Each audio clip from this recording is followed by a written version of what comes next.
Euro Football Weekly is brought to you by Coral. I'm Natalie Rydström. I'm joined today by Barrie from PremiershipTips.com, and we're going to be previewing some of the biggest matches in European club football. Barrie, thanks for being here. Hi, Natalie. Now, before we start, quickly, can you tell us about PremiershipTips.com, please, and what makes you unique? Yep, PremiershipTips.com focuses solely on the English Premier League. What makes us unique is that most of our competitors focus on all the top divisions or lots of leagues, but we focus solely on just the one league, and we watch pretty much every game that we possibly can, and therefore we think we know more than everyone else. All right, well, the results speak for themselves, so let's see what you can do. First marquee matchup is Tottenham versus Everton. Tottenham will be coming into this match after playing the first leg of the quarter-finals against Basel on Thursday 4th. It is a home game for the Spurs, so they won't be travelling, obviously, which might help them win the match with fatigue issues. They also have their eye on qualifying for next season's Champions League, and at this stage in the season, and only 2 points ahead of fourth-place Chelsea, they're going to need these points. Everton, who are the underdogs in this match, currently sits 6th position, and will also be fighting for these points to keep them in the top 6. If you fancy a bet on the favourites, Coral have good odds at 1.95. But what do you like in this match, Barrie? Well, Tottenham are coming off a good win at Swansea on Saturday, as we tipped on this show last week.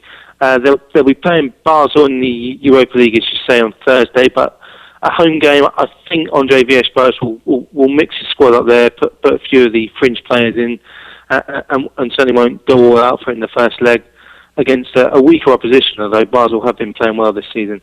Gareth Bale continues to score for Tottenham. He's having a phenomenal 2013. He scored a cracking goal at the weekend too. He'll be a danger man in this game for Tottenham against Everton, and there'll be a few other players, Jermaine Defoe, Aaron Lennon, that will also be looking to score.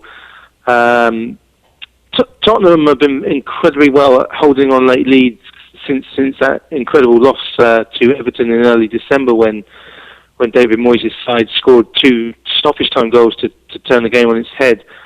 Since then, Tottenham have held on to every single lead, apart from one against Liverpool a few weeks ago, where it was just 2 individual errors that cost them that game. So they certainly know how to see out games. Everton, they've lost the last 2 away games, and they've only scored 1 goal in the last 3 away games. They're not doing too well on the road. Marouane Fellaini, their top scorer, will be suspended for this game as he was at the weekend. Their strong points scoring this season has been set pieces, and obviously Fellaini has been the main target man for them, so again another blow for them. And Tottenham generally defend set pieces pretty well.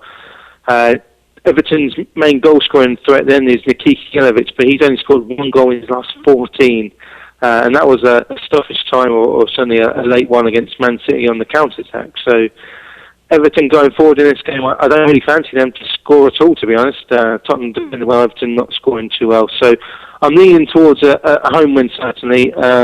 It depends how strong Tottenham's team is on Thursday, but I think he'll rest a few key players. So, yeah, a Tottenham win, you can get around evens, as you said, 1.95, and Tottenham to win to nil is even a possibility in this one. Okay, so Barrie's going for a Tottenham win here and a Tottenham to win to nil. If you like Barrie's picks, do make sure to follow him on Twitter at Barrie's View. Barrie, thanks for joining us. Thanks, Natalie.